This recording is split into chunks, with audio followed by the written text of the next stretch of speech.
Hello student, welcome to college study Delhi university.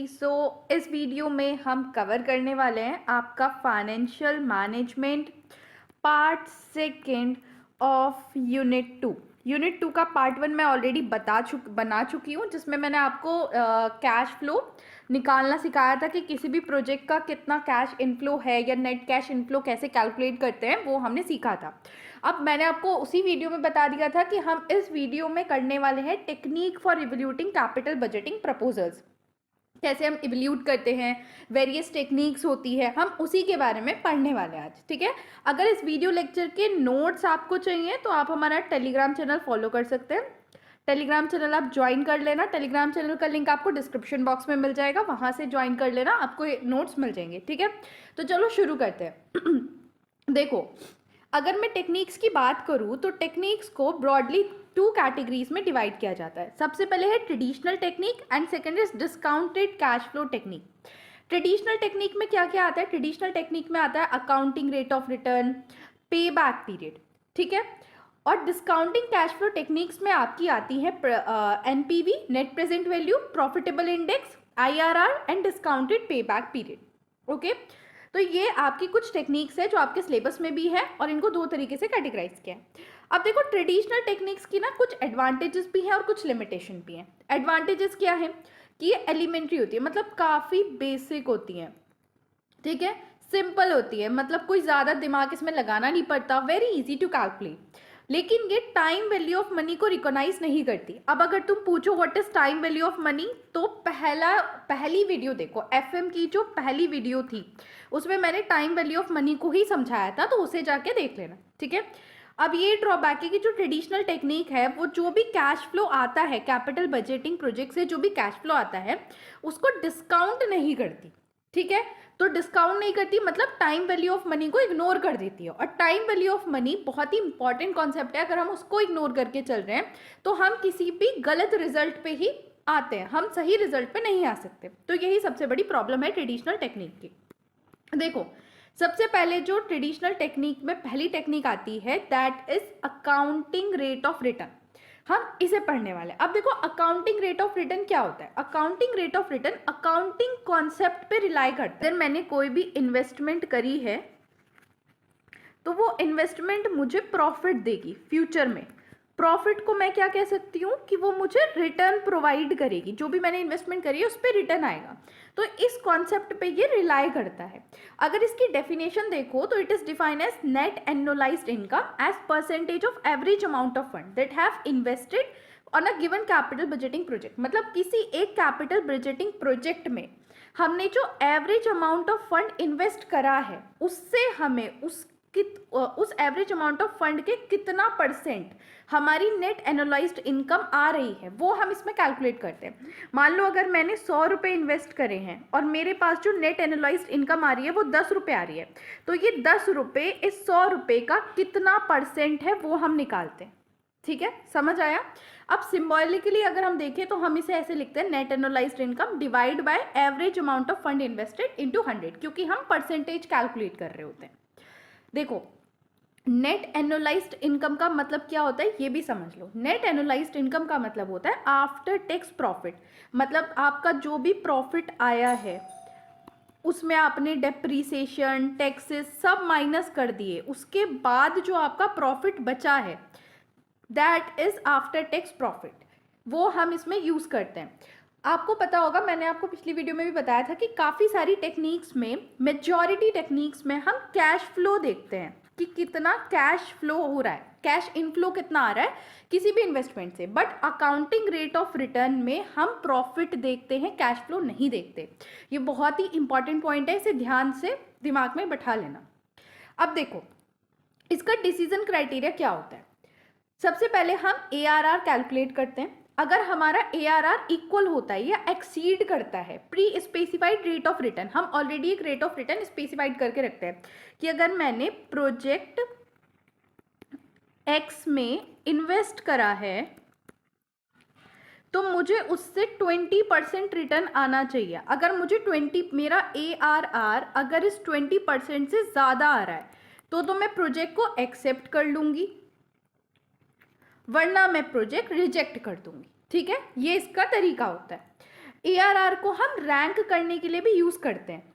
जैसे कि मान लो हमारे दो प्रोजेक्ट है X एंड Y, ठीक है, हम दोनों का ARR कैलकुलेट करेंगे और जिसका ARR ज़्यादा होगा, जिसका ARR ज़्यादा होगा वो हमारा मतलब हमारा प्रीफरेंस में ऊपर रहेगा। तो इस तरीके से हम इसे कैलकुलेट करते हैं। अब देखो इसका एक एग्जाम्पल देख लेते हैं। एक क्वेश्चन मैंने यहाँ पे लिखा हुआ है कि Miss Pico Limited is considering the purchase of new machinery that has depreciable base. यहाँ पे हमें उसका अमाउंट नहीं दिया है कि मशीनरी की वैल्यू क्या है, वैल्यू नहीं दे रखी, हमें डेप्रिशिएबल बेस दे रखा है। तो डेप्रिशिएबल बेस का मतलब ये होता है कि हमें डेप्रिसिएशन इसी पे कैलकुलेट करना है, मतलब इसी को डिवाइड कर देना है in the number of years जो भी उसकी लाइफ है, और यही हमारा कैलकुलेशन में यूज़ होता है। इसकी सैल्वेज वैल्यू दे रखी है 30,000 और उसकी एक्सपेक्टेड लाइफ है 5 साल, और इससे हमारी additional earning before depreciation and tax. ये ध्यान दो, जो चीज़ें मैं बता रही हूँ ना उस पर ध्यान दो। अभी जो हमें ये दे रखा है earning that is before depreciation and tax, वो हमारे ईयर 1, ईयर 2, ईयर 3, ईयर 4 और ईयर 5 का दे रखा है। इन्होंने कहा है कि जो वर्किंग कैपिटल रिक्वायरमेंट है वो 25,000 है। Straight line method of depreciation हमें यूज़ करना है और टैक्स रेट 35% है। इसके अलावा इन्होंने कहा कि ARR मेथड हमें लगाना है, और हमने जो पहले से रेट ऑफ रिटर्न कंपनी ने जो डिसाइड कर रखा है कि एटलीस्ट कितना होना चाहिए वो 20% है। अब हमें कैलकुलेशन करनी है। तो देखो सबसे पहले मैंने ऑलरेडी तुम्हें बताया था कि हम ARR जो लगाते हैं वो प्रॉफिट आफ्टर टैक्स पे लगाते हैं, ठीक है, और हमें यहाँ पे जो अर्निंग दे रखी है that is before depreciation and tax. तो सबसे पहले हमारा स्टेप क्या होगा कि हम प्रॉफिट आफ्टर टैक्स कैलकुलेट करते हैं। तो देखो हमारे ईयर 1 का प्रॉफिट बिफोर डेप्रिसिएशन क्या है, पहले वो देखते हैं। गलत हो गया ये, ओके।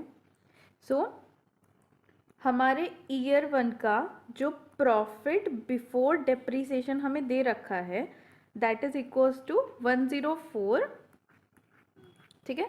उसके बाद अब हमें यहाँ से क्या माइनस करना है, डेप्रिसिएशन माइनस करना है। बट डेप्रिसिएशन अभी तक हमने कैलकुलेट नहीं किया। मैंने आपको क्या बताया था कि हमें डेप्रिशिएबल बेस दे रखा है जो कि हमारा 2,45,000 दे रखा है, और हमें जो लाइफ दे रखी है इसकी वो कितनी दे रखी है। देखो अभी मैंने यहाँ पे सारा प्रॉफिट बिफोर डेप्रिसिएशन लिख लिया है, ठीक है। अब हम कैलकुलेट करेंगे हमारा डेप्रिसिएशन, क्योंकि अभी हमें इसमें से डेप्रिसिएशन माइनस करना है, देन हमें आएगा प्रॉफिट आफ्टर डेप्रिसिएशन। तो अब देखते हैं कि प्रॉफिट बिफोर डेप्रिसिएशन हमें डेप्रिसिएशन कैसे कैलकुलेट करना है वो देखते हैं। तो देखो हमें दे रखा था कि हमारा डेप्रिशिएबल बेस जो है, डेप्रिशिएबल बेस दैट इज 2,45,000, ठीक है। हमें जो लाइफ दे रखी थी वो दे रखी थी हमारी 5 ईयर्स की, ठीक है। तो डेप्रिसिएशन निकालने के लिए हमें क्या करना है कि हमें अपने डेप्रिशिएबल बेस को इस लाइफ स्पैन से डिवाइड करना है, मतलब दिस डिवाइड बाय 5। तो अपना कैलकुलेटर उठाओ फटाफट मेरे साथ और मुझे बताओ कि कैलकुलेट करके क्या आ रहा है। देखो मेरा आ रहा है 49,000, तो हमारा डेप्रिसिएशन है 49,000। अब हम क्या करेंगे, हम सारे प्रॉफिट में से 49,000 माइनस करेंगे। दिस माइनस 49,000, 49,000, ठीक है। अब हम इस 49,000 को माइनस करेंगे प्रॉफिट बिफोर डेप्रिसिएशन में से, तो हमारे पास आएगा प्रॉफिट आफ्टर डेप्रिसिएशन। अभी हमारे पास प्रॉफिट आफ्टर टैक्स नहीं आया, प्रॉफिट आफ्टर डेप्रिसिएशन आएगा। तो अगर मैं माइनस करूं 104,000 माइनस 49,000 तो मेरा आ रहा है 55,000।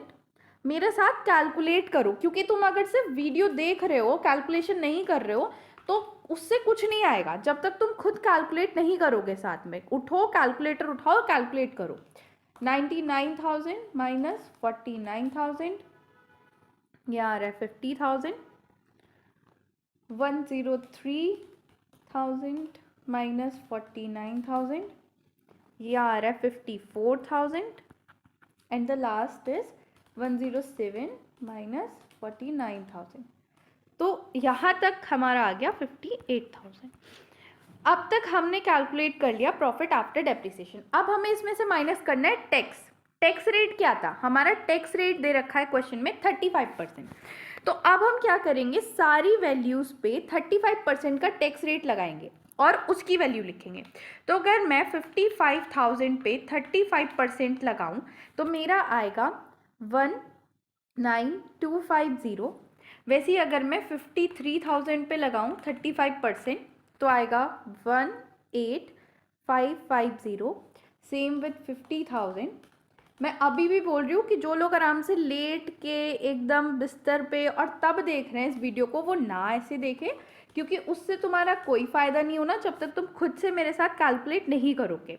कैलकुलेशन करने से ही आती है। एनएफएम इज़ लाइक मैथ्स, नहीं करोगे तो नहीं आएगा। ठीक है, यहाँ आ रहा है 0 0। गाइज ये दिस इज 0 0, स्पेस नहीं है तो मैं प्रॉपर लिख नहीं पा रही।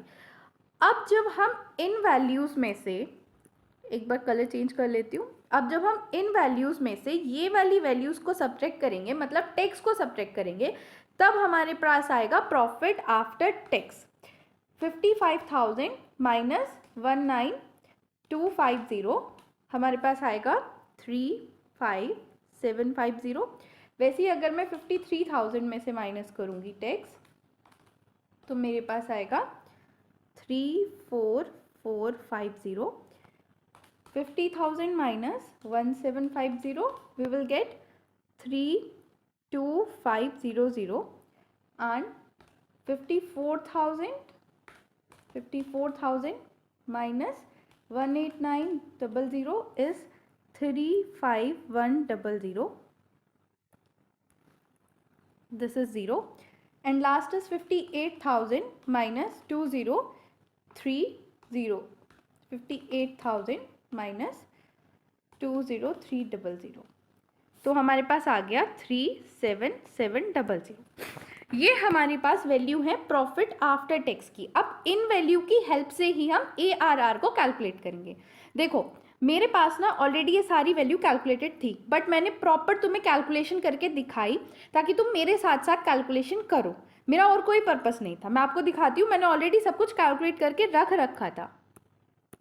देखो ऑलरेडी मेरे पास पूरी टेबल बनी हुई थी, जो सब मैंने कैलकुलेट किया, सारी चीज़ें मैंने यहाँ कैलकुलेट कर रखी थी, बट मैंने स्टिल किया ताकि आप लोगों को प्रॉपर तरीके से समझ आए। तो अब हमारे पास प्रॉफिट आफ्टर टैक्स तो आ गया है। अब हमारा ARR का फॉर्मूला क्या होता है?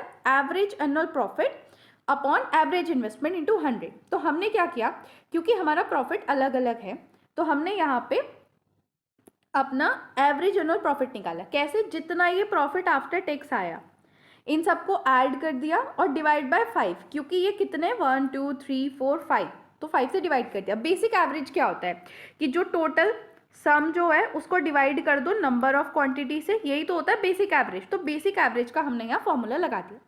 अब ये इंपॉर्टेंट चीज़ है, इसका देखो। एवरेज इन्वेस्टमेंट निकालने के लिए हम क्या करते हैं कि जो भी हमारी इनिशियल कॉस्ट होती है, initial cost minus salvage value जो भी होती है, initial cost minus salvage value depreciable base ही होता है।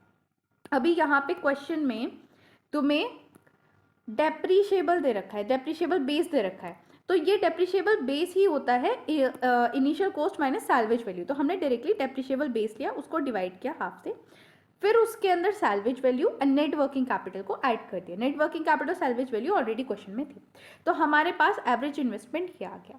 अब हमारा ARR का फॉर्मूला क्या था कि जो हमारा नेट प्रॉफिट आ रहा है, ठीक है, सॉरी नेट प्रॉफिट जो आ रहा है उसको हम डिवाइड कर दे हमारी इन्वेस्टमेंट से इंटू 100, एवरेज इन्वेस्टमेंट से डिवाइड कर दे। ये हमारा ARR का फॉर्मूला था।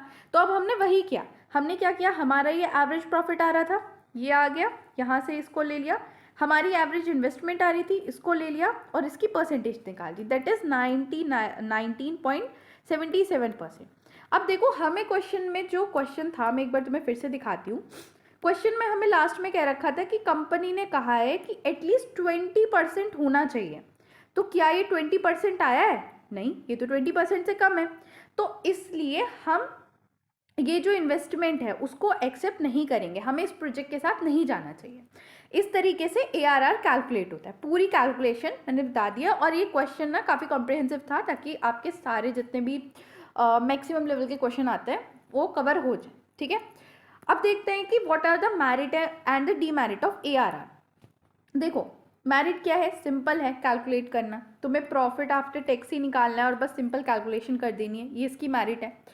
दूसरी चीज़, commonly used measure for a return, generally use होता है, सारे बेनिफिट्स को कंसिडर करता है। सारे बेनिफिट्स को कंसिडर करने का मतलब है कि जितना भी प्रॉफिट हमारे पास आया है टोटल 5 ईयर्स का, हमने टोटल प्रॉफिट को कंसीडर किया है। कई सारे अभी आप आगे टेक्निक पढ़ोगे जिनमें हम टोटल प्रॉफिट नहीं लेते, सिर्फ कुछ टाइम का प्रॉफिट ले लेते हैं, मान लो 2-3 ईयर का, बाकी का नहीं लेते इसलिए।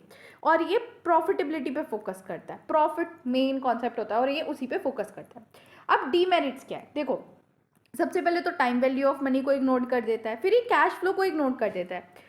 प्रॉफिट के अंदर, प्रॉफिट और कैश फ्लो के अंदर बहुत ज़्यादा डिफरेंस होता है और हम ये मानते हैं कि जब भी इन्वेस्टमेंट करो तो हमें कैश से कंपेयर करना चाहिए कि कितना कैश आ रहा है इंस्टेड ऑफ प्रॉफिट, क्योंकि प्रॉफिट के अंदर नॉन कैश आइटम भी बहुत सारे होते हैं। तो ये क्या करता है, ये कैश को इग्नोर कर देता है, it's go with the profit. Size of project को इग्नोर कर देता है। देखो लार्ज, जो भी लार्ज साइज होगा, मतलब अगर 2 इन्वेस्टमेंट है, ले लो यहाँ पे एक्स और वाई, एक्स के अंदर हमारा एक्स मान लो 10 लाख का है और वाई जो है वो 20 लाख का है, तो नॉर्मल बात है जो वाई है वो ज़्यादा प्रॉफिट जनरेट करेगा, एक्स कम प्रॉफिट जनरेट करेगा, तो ये उस साइज को इग्नोर कर देता है, उस पर ध्यान नहीं देता और लेंथ ऑफ प्रोजेक्ट को भी इग्नोर कर देता है। अगर हमारा एक्स जो है वो हमें 2 लाख का रिटर्न दे रहा है, ठीक है, लेकिन हमें 2 ईयर में ही 2 लाख का रिटर्न दे देता है, बट वाई हमें 4 लाख का रिटर्न दे रहा है, बट वाई 10 साल ले रहा है, तो तुम बताओ तुम कौन से प्रोजेक्ट के साथ जाओगे? मेरे हिसाब से तो तुम्हें एक्स के साथ जाना चाहिए। क्यों? क्योंकि 2 साल के अंदर तुम्हारा 2 लाख का प्रॉफिट आ तो रहा है ना। अब मान लो तीसरे साल में कुछ और हो गया, कुछ ऐसा हो गया, जैसे कुछ ऐसा सिनारी हो गया, मान लो कोविड आ गया, आए ना, बट अगर ऐसा कोई सिनारी हो गया कोविड जैसा, तो तुम्हारी इन्वेस्टमेंट प्रॉफिट तो नहीं आएगा। मतलब जितना ज़्यादा टाइम होगा उतना ज़्यादा रिस्क भी तो रहता है ना, जितना लॉन्ग लाइफ रहती है। तो यहाँ पे 10 साल के टाइम में तुम्हें सिर्फ 2 लाख का प्रॉफिट एक्स्ट्रा मिल रहा है, बट रिस्क भी कितना ज़्यादा है, और ARR इस चीज़ को इग्नोर कर देता है। देन आता है हमारी नेक्स्ट टेक्निक, दैट इज पे बैक पीरियड। पे बैक पीरियड को समझो। पे बैक पीरियड क्या होता है? पे बैक पीरियड का मतलब होता है वो टाइम जो हमें रिक्वायर्ड होता है, जितना भी हमें अमाउंट इन्वेस्ट करा है, वो अमाउंट जो हमने इन्वेस्ट करा है उसको रिकवर करने में जो टाइम लगता है by the net cash inflow, वो होता है पे बैक पीरियड। मान लो मेरा एक्स प्रोजेक्ट था, उसमें मैंने 10 लाख रुपए लगाए थे, ठीक है। अब ये जो प्रोजेक्ट है एक्स, ये हर साल मुझे ईयरली बेसिस पे 1 लाख रुपए दे रहा है। तो आप मुझे बताओ कि मुझे 10 लाख कितने साल में मिलेंगे? सिंपल बात है, मुझे 10 ईयर्स में 10 लाख रुपए मिल जाएंगे। तो अगर सिंपली बोलूँ तो ये जो तुम्हारा 10 ईयर्स है ना, यही पे बैक पीरियड है। तो इस एक्स इन्वेस्टमेंट का पे बैक पीरियड क्या है? 10 ईयर्स। यही होता है पे बैक पीरियड, की जो आपकी एक्चुअल इन्वेस्टमेंट है उसको वापस आने में with the net cash inflow कितना टाइम लगेगा, ठीक है। और ये सिंपलेस्ट वे होता है रिस्क को एवल्यूट करने का। देखो अगर ज़्यादा टाइम लग रहा है, मतलब अगर आपका पे बैक पीरियड ज़्यादा है, बहुत ज़्यादा है, मान लो 10 ईयर्स है या फिर 25 ईयर्स है या उससे भी ज़्यादा है, तो इसका मतलब क्या है? रिस्क उतना ज़्यादा है। अब अगर पे बैक पीरियड 1 साल का ही है तो इसका मतलब रिस्क कम है, तो ये रिस्क को इवल्यूट करने का तरीका होता है। पे बैक पीरियड किसी भी गिवन प्रोजेक्ट का डिटरमाइन करता है कि क्या हम उसे प्रोजेक्ट को लेना चाहिए ना नहीं लेना चाहिए, और ये किस बेसिस पर डिवाइड करता है? लॉन्गर पे बैक पीरियड। देखो अगर आपका लॉन्गर पे बैक पीरियड होगा तो क्या होता है कि लॉन्गर पे back period not desirable, desirable नहीं होता क्योंकि उसमें रिस्क ज़्यादा होता है। जो मैंने अभी ऊपर वाली बात बताई वही सारी चीज़ें इसमें है। आपको ये PDF मिल जाएगी, आप इसे पढ़ लेना और अच्छे से, इसमें कुछ इतना है नहीं। अब आ जाते हैं equal cash inflow every year. मान लो मैंने अभी यहाँ पे आपको जो एग्जांपल दिया था कि एक्स 10 लाख मैंने इन्वेस्ट किए और हर साल वो मुझे 1 लाख रुपए दे रहा है, तो हर साल 1 लाख ही आ रहा है, दैट इज इक्वल इन्वेस्टमेंट। उस केस में हमने कैसे कैलकुलेट किया पे बैक पीरियड? इनिशियल इन्वेस्टमेंट हमारी 10 lakh divide by annual cash inflow divide by 1 lakh, तो हमारे पास डायरेक्टली 10 ईयर्स आ गए। सेम विद द एग्जाम्पल मैंने दे रखा है। बट अगर मान लो ये हर साल 1 लाख ना दे के पहले साल में 1 लाख, दूसरे साल में 2 लाख, तीसरे साल में 3 लाख दे रहा है, तब हम कैसे करेंगे? तब हम कैसे कैलकुलेशन करेंगे? तो उस कैलकुलेशन के लिए हम ये फॉर्मूला यूज़ करते हैं। अब ये फॉर्मूला क्या है हम क्वेश्चन से समझेंगे, हम ऐसे नहीं रटेंगे, ठीक है। तो देखो मैंने यहाँ पे एक एग्जांपल दे रखा है कि कैपिटल बजटिंग प्रोजेक्ट प्रपोज किया गया है जिसमें इनिशियल आउटले, मतलब ये इन्वेस्टमेंट है, 2 लाख की है, और ये एक्सपेक्ट कर रहे हैं कि एनुअल कैश इनफ्लो, देखो सबसे बड़ी चीज़ जो तुम्हें ध्यान रखने की है कि पे बैक पीरियड हमारा कैश फ्लो पे वर्क करता है। अकाउंटिंग ARR जो मैंने ऊपर बताया था वो प्रॉफिट पे काम करता था, ठीक है, बट पे बैक पीरियड कैश फ्लो पे काम करता है, ये ध्यान रखना। तो ये एनुअल कैश जनरेट कर रहा है, पहले साल में 70, दूसरे में 60, तीसरे में 50 और फिर चौथे में 40 और पाँचवें में 30 फॉर द 5 ईयर। अब हमें फाइंड करना है कि पे बैक पीरियड क्या है इन्वेस्टमेंट का। तो देखो इसे कैसे फाइंड करेंगे। सबसे पहले हम मैं तुम्हें इसे पूरी कैलकुलेट, वैसे तो मैंने आंसर यहाँ कैलकुलेट कर रखा है but let go with full calculation ताकि तुम लोगों को समझ आए अच्छे से।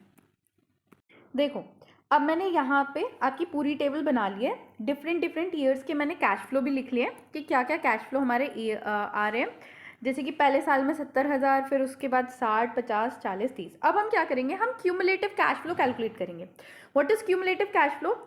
फर्स्ट ईयर का क्यूमुलेटिव कैश फ्लो तो 70,000 ही होगा, ठीक है। अब सेकेंड ईयर में क्या करेंगे, हम दिस प्लस दिस दोनों ईयर का जोड़ के लिखेंगे। तो अगर मैं इसे बताऊं 70 + 60 दैट इज 130। सो मेरे दूसरे ईयर का जो क्यूमुलेटिव कैश फ्लो होगा दैट इज 1,30,000। अब हम क्या करेंगे, अब इस 1,30,000 में हम 50 और ऐड करेंगे, ठीक है, तो दैट इज 180। तीसरे साल में ये 180 तक पहुंच गया। चौथे साल में हम क्या करेंगे, इसमें फिर 40,000 ऐड करेंगे दैट इज 220। और लास्ट वाले ईयर में हम इसमें फिर से 30,000 ऐड करेंगे दैट इज 250। अगर अभी तक मेरे साथ कैलकुलेशन नहीं कर रहे हो तो उठा लो कैलकुलेटर। ये मेरी क्यूमुलेटिव कैश फ्लो की टेबल कैलकुलेट हो गई, ठीक है। अब क्या करना है, देखो हमारा इनिशियल इन्वेस्टमेंट कितने का था, हमारा जो इनिशियल आउटले था जो लिखा हुआ था वो हमारा कितने का था, 20 लाख का था, ठीक है, वो सॉरी 2 लाख का था, ठीक है। इनिशियल आउटले हमारा 2 लाख का था। तो अब हमें क्या करना है, देखो कौन सी वाली चीज़ में 2 लाख तक हमारा अमाउंट पहुंच रहा है। क्या हमें कहीं पे 2 लाख मिल रहा है, नहीं, लेकिन हमें ये 4th ईयर में 2,20,000 है, मतलब ये कि 4th ईयर तक हमारे पास 2,20,000 रुपये आ जाएंगे। बट हमारी इनिशियल इन्वेस्टमेंट तो 2 लाख है, हमें बस ये पता करना है कि 2 लाख कब तक आ जाएंगे। तो हम क्या करेंगे, हम देख रहे हैं कि जी 3rd ईयर में हमारे पास 1,80,000 तो आ रहे हैं, ठीक है, 3rd ईयर में 1,80,000 आ गए, पता चल गया। अब कितना बचा, 2 लाख माइनस 1,80,000, कितना अमाउंट बचा, 20,000 हमें और चाहिए, ठीक है। और हमारा जो नेक्स्ट ईयर है उसमें हमें कितना अमाउंट मिल रहा है, नेक्स्ट ईयर जो हमारा है वो कितना, हमें 40,000 रुपये आ रहे हैं 4th ईयर में। तो हम क्या करेंगे, 3 ईयर पूरा एज इट इज़ लिख लेंगे, बिकॉज 3 साल तक हमारा 1,80,000 आ रहा है। अब जो हमारा बचा हुआ अमाउंट है दैट इज 20,000 डिवाइड बाय जो हमारा 4th ईयर में अमाउंट आ रहा है 40,000। इसका मतलब ये है कि अगर 4th ईयर में एक साल में हमें 40,000 रुपये मिल रहे हैं, एक साल में 40,000 रुपये मिल रहे हैं, तो 20,000 रुपये कब तक मिल जाएंगे। तो अब हम इसे ऐसे कैलकुलेट करेंगे, तो that is 20 divide by 40 it will be 0.5, ठीक है। 1 मिनट में से इरेज कर देती हूँ, काफ़ी हौच पौच हो गया, इसे ढंग से लिख देती हूँ ताकि आप लोगों को समझ आ जाए, ओके, ठीक है। तो हम अब इसे सॉल्व करेंगे, 3 ईयर हमारा ऐसा ही रहेगा प्लस 0.5। तो इसका मतलब यह है कि 3.5 साल में हमें जो हमारा कैश फ्लो पैटर्न हमें दिया गया है उसके हिसाब से 3.5 साल में हमें 2 लाख रुपए जो कि हमारी इनिशियल इन्वेस्टमेंट थी, हमारी इन्वेस्टमेंट थी, वो वापस मिल जाएगी। मतलब दिस इज आर पे बैक पीरियड, ऐसे कैलकुलेट होता है पे बैक पीरियड, ठीक है।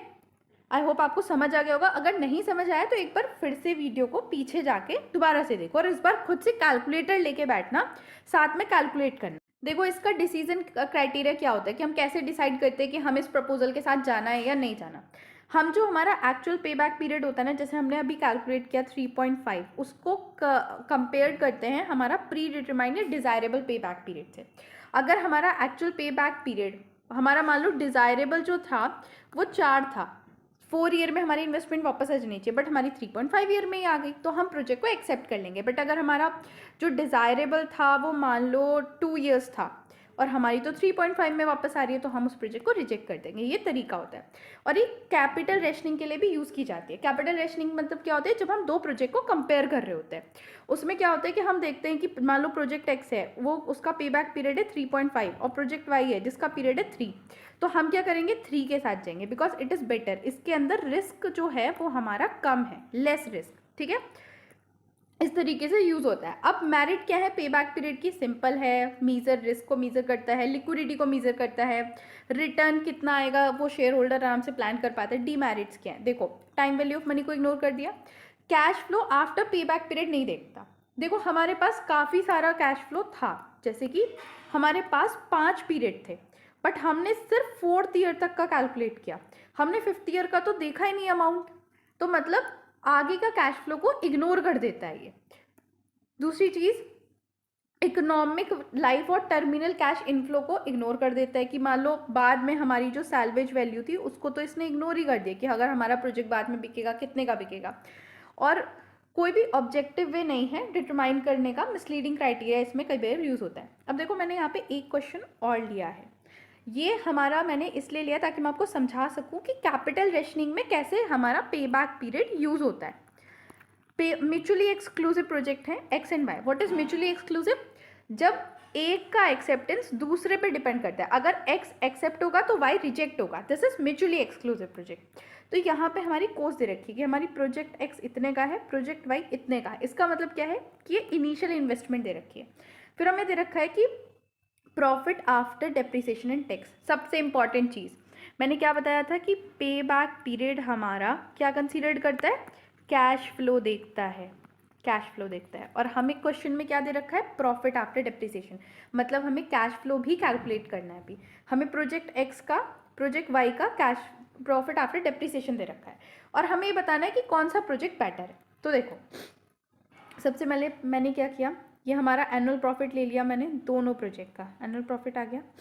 अब प्रॉफिट के बाद अगर तुमने पार्ट सेकंड देखा है, इसका यूनिट सेकंड का पार्ट सेकंड, मतलब इससे पिछली वाली वीडियो, तो उसमें मैंने पूरा ये कैलकुलेशन बताई है कैसे कैलकुलेट होता है।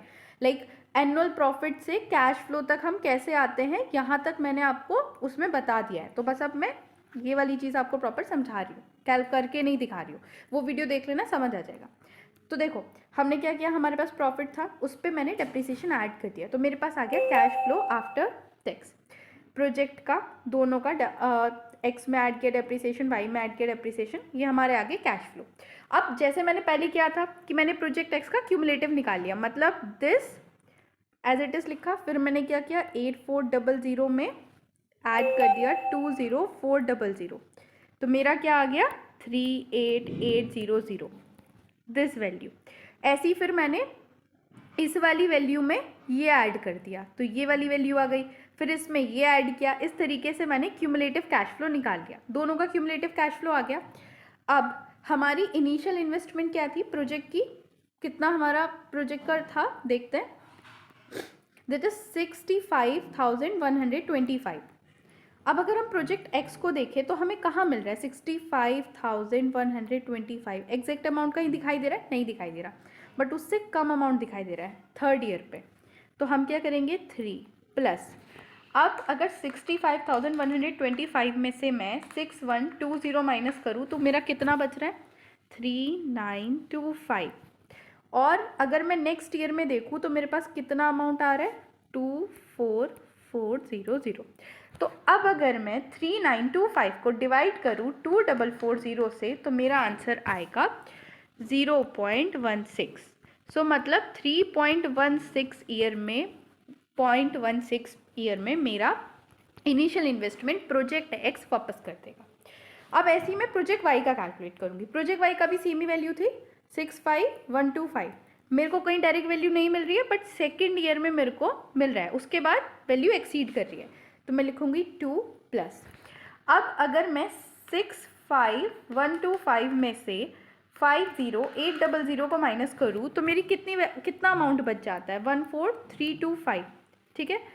और अगर मैं देखूँ कि मेरे को 3rd ईयर में प्रोजेक्ट वाई में कितना अमाउंट, मतलब कितना कैश फ्लो आ रहा है, दैट इज़ 20400। तो अब अगर मैं इस चीज़ को डिवाइड करूँ तो मेरी वैल्यू कितनी आएगी 0.7। तो मेरा टोटल पे बैक पीरियड इज 2.7। ओके, दोनों की कैलकुलेशन पता चल गई। अब देखो, एक जगह मेरी वैल्यू आ रही है 3.16, दूसरी जगह वैल्यू आ रही है 2.70। किस में रिस्क कम है? रिस्क उसमें कम है जो जल्दी से मुझे मेरी इनिशियल इन्वेस्टमेंट वापस कर दे। तो मैं प्रोजेक्ट वाई को सिलेक्ट करूंगी, ना कि प्रोजेक्ट एक्स को। तो देखो, अब तक यहाँ तक मैंने पढ़ा दिया, ये सारा कंप्लीट हो गया। देख लेते हैं कि आज हमने क्या क्या कवर कर लिया। हमने बेसिक पढ़ लिया, ARR पढ़ लिया, पे बैक पीरियड पूरा पढ़ लिया, ठीक है, दोनों केसेस में, सारे केसेस में। अब तक हम ये कवर कर चुके हैं। अब जो आपकी अगली वीडियो आएगी उसमें मैं डिस्काउंटिंग टेक्निक्स कराऊंगी। आपकी जो डिस्काउंटिंग टेक्निक्स है जैसे NPV, IRR, उन सबको मैं कवर कराऊंगी। इसके अलावा भी जितनी होंगी कोशिश करूंगी कि एक दो जो भी वीडियो लगे उसमें हम कवर कर लेंगे। तो अगली वीडियो में हम डिस्काउंटिंग टेक्निक्स ही कवर करने वाले हैं। तो थैंक्स फॉर वॉचिंग। वीडियो को लाइक करो और चैनल को सब्सक्राइब करो, और इस वीडियो को शेयर भी करो, अपने दोस्तों में शेयर करो। और अगर और किसी सब्जेक्ट की वीडियो चाहिए या नोट्स चाहिए, कुछ भी चाहिए, कमेंट सेक्शन में बता देना, ठीक है। Thank you, thanks for watching.